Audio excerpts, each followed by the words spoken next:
Assalamualaikum warahmatullahi wabarakatuh.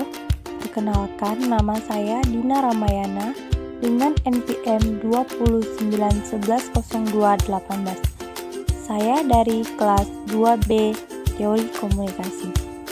Baiklah, di sini saya akan menjelaskan beberapa teori yang ada di dalam komunikasi kelompok. Teori-teori dalam komunikasi kelompok.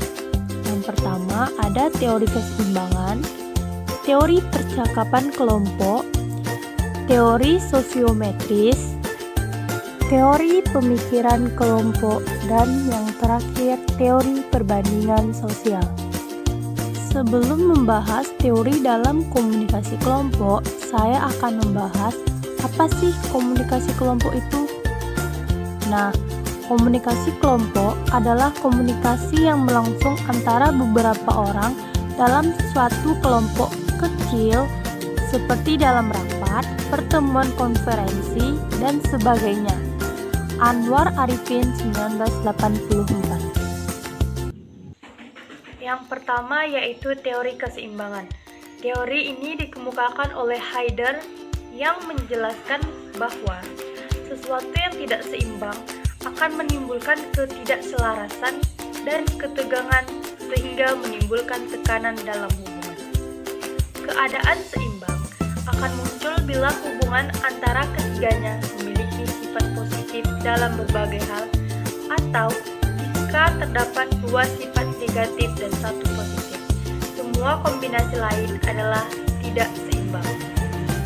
Yang kedua, teori percakapan kelompok. Teori ini berkaitan dengan produktivitas kelompok juga.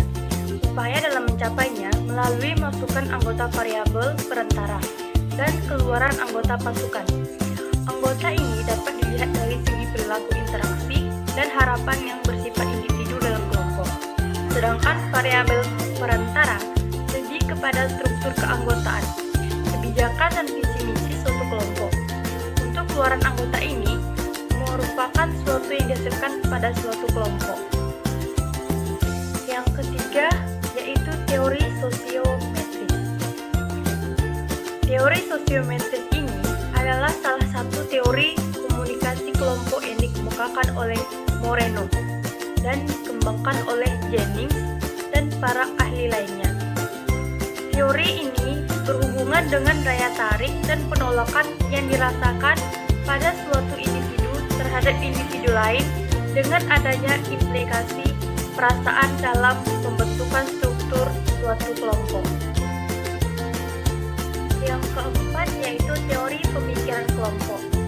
Teori ini telah dikemukakan oleh Irving L. Jans yang berpendapat bahwa terdapat adanya suatu kerangka atau model berpikir dalam suatu kelompok yang bersifat kohesif atau saling terpadu.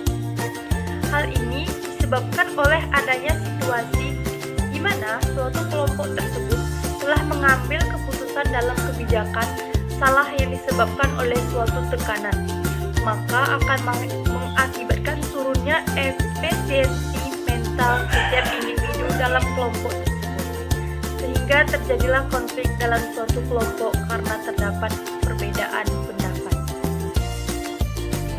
Nah, teori yang terakhir yaitu teori perbandingan sosial. Teori ini dikemukakan oleh Lyon Festinger yang membedakan antara fisik dengan sosial yang ada. Jika pendapat, sikap, dan keyakinan dapat diukur secara fisik, maka segala sesuatu tidak perlu adanya komunikasi. Namun, jika pendapat, sikap, dan keyakinan dilandasi oleh suatu peristiwa yang mudah diukur dengan beberapa bukti, maka segala yang memerlukan komunikasi. Sehingga hal ini dapat menyimpulkan bahwa komunikasi kelompok ada karena terdapat kebutuhan beberapa individu dalam membandingkan pendapat, sikap, keyakinan, dan kemampuan suatu individu dengan individu lainnya. Baiklah, itu adalah beberapa teori yang ada di dalam komunikasi kelompok. Lebih dan kurang